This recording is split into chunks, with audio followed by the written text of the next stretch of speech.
जब बात इतिहास की आती है तो सबसे पहले मुझे याद आता है राजस्थान।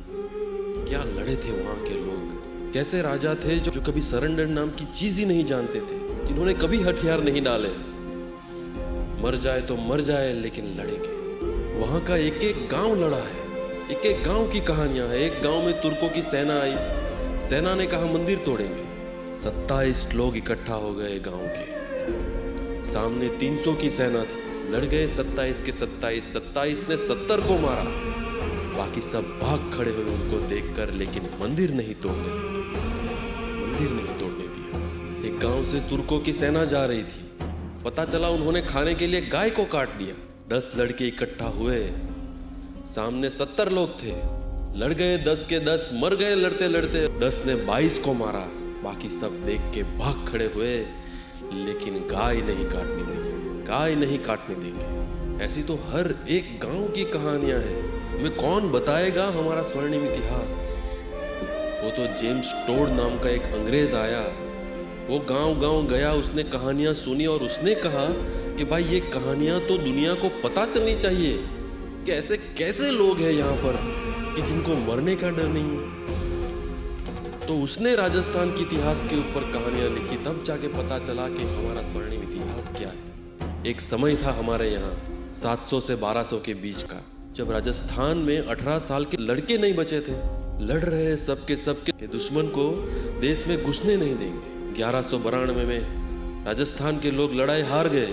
पृथ्वीराज चौहान मोहम्मद घोरी के सामने तराइन के युद्ध में हार गया और मोहम्मद घोरी ने दिल्ली पर कब्जा कर लिया।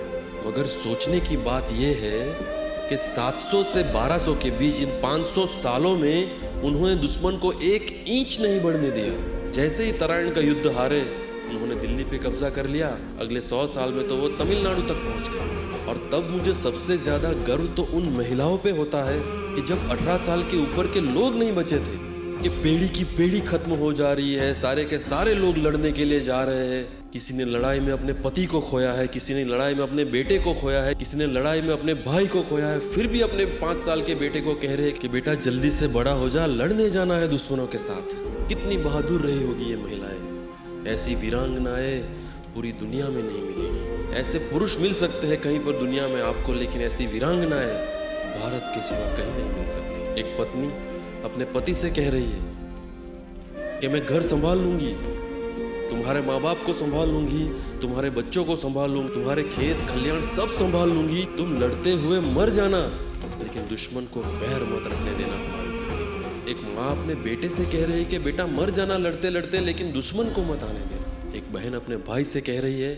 कि भाई मेरी रक्षा मत करना, पहले देश की रक्षा करना। एक माँ अपने छोटे से बेटे को झूला झुला रही है, झूला झुलाते हुए कह रहे हैं कि बेटा बड़ा होके मर जाना, लेकिन दुश्मन को हमारी धरती पे आने मत देना। जननी जन्मभूमिश्च स्वर्गदपि करियसी, कि जन्मभूमि स्वर्ग से बढ़कर होती है, वो किसी को मत दे देना।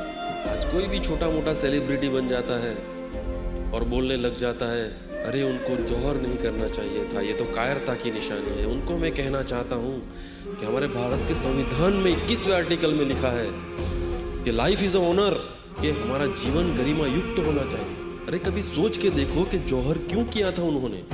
क्योंकि अगर मुगल जीत जाते, वो किले में आ जाते, तो क्या करते? औरतों को उनके सैनिकों में बांट देते, राजा अपने हरम में रख लेता कुछ औरतों को, छोटी छोटी बच्चियों को कहीं जाके बेच देते।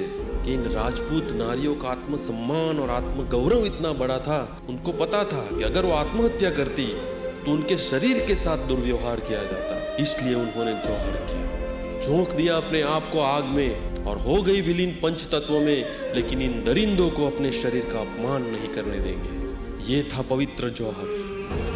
ऐसा इतिहास है हमारा, ऐसा पवित्र इतिहास है हमारा। ये इतिहास हमें पढ़ाना चाहिए, ये इतिहास हमें बताना चाहिए, तब जाके हमारे अंदर स्वाभिमान जागेगा।